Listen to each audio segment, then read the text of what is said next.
Sampurasun, Wilujeng Tepang, sareng simkuring, Fasya Huriah, di Prodi Pendidikan Bahasa Sunda, UPI. Di abad kedua hiji, pamarkan pangajaran adaptif karena makarna teknologi teh penting pisan.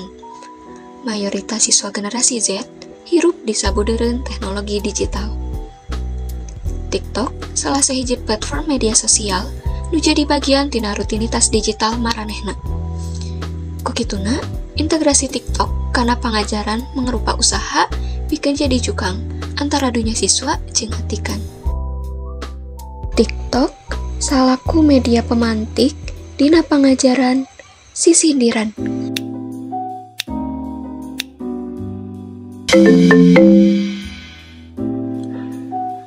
Download aplikasi TikTok dina Play Store atau App Store. Buka aplikasi TikTok, tuluy tekan logo profile di lebah handap katuhu. Tekan bacaan login, kanggo ngadamel akun TikTokna. Upami tos kadua akun, tiasa langsung lebar ngagunakeun akun email. Tapi sim kuring mah bade ngadamel akun anyar, ngagunakeun akun Google.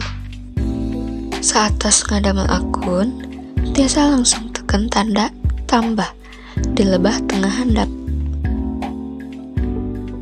Tekan tanda rekam, upami bade ngarekam langsung tina kamera TikTok.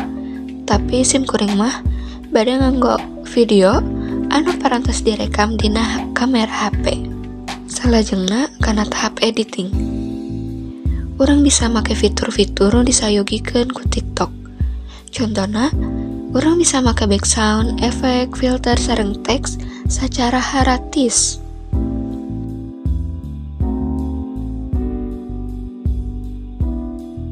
Saupama dirasa cukup, tiasa langsung pencet bacaan berikutnya.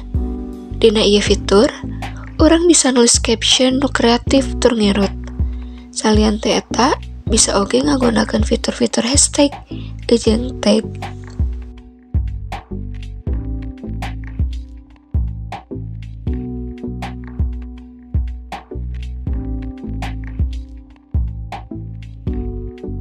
Urang oge tiasa ngagunakeun fitur lokasi.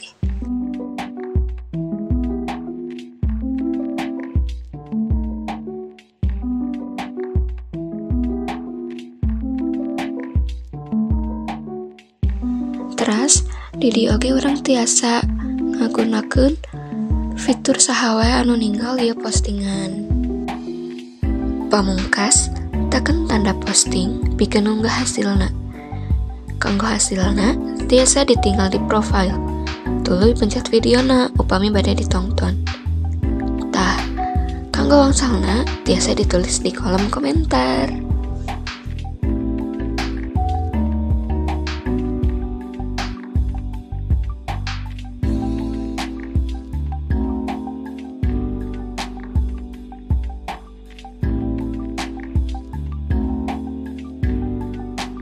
Sabada nitenan video tutorial tadi, tangtu wae aplikasi TikTok teh miboga sawatara kaonjoyan jeung kahengkeran. Kaonjoyan tina ieu aplikasi nyaeta nu kahiji ngiru tur interaktif. Format video pondok nu dibarengan ku background, efek visual jeung editing nu kreatif ngajadikeun pangajaran leuwih pikaresepeun. Kadua, jadi dorongan pikeun kreativitas guru jeung siswa. Katilu, fleksibilitas akses. TikTok bisa diakses di mana wae salila aya koneksi internet, sehingga ngarojong pangajaran mandiri. Kaopat, microlearning. Ku ngagunakeun aplikasi TikTok, urang bisa medar materi secara singget pikeun pemantik ka siswa.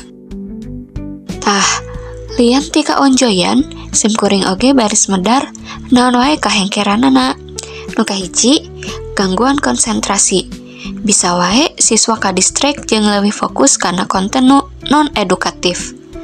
Kadua, durasina kawatesanan.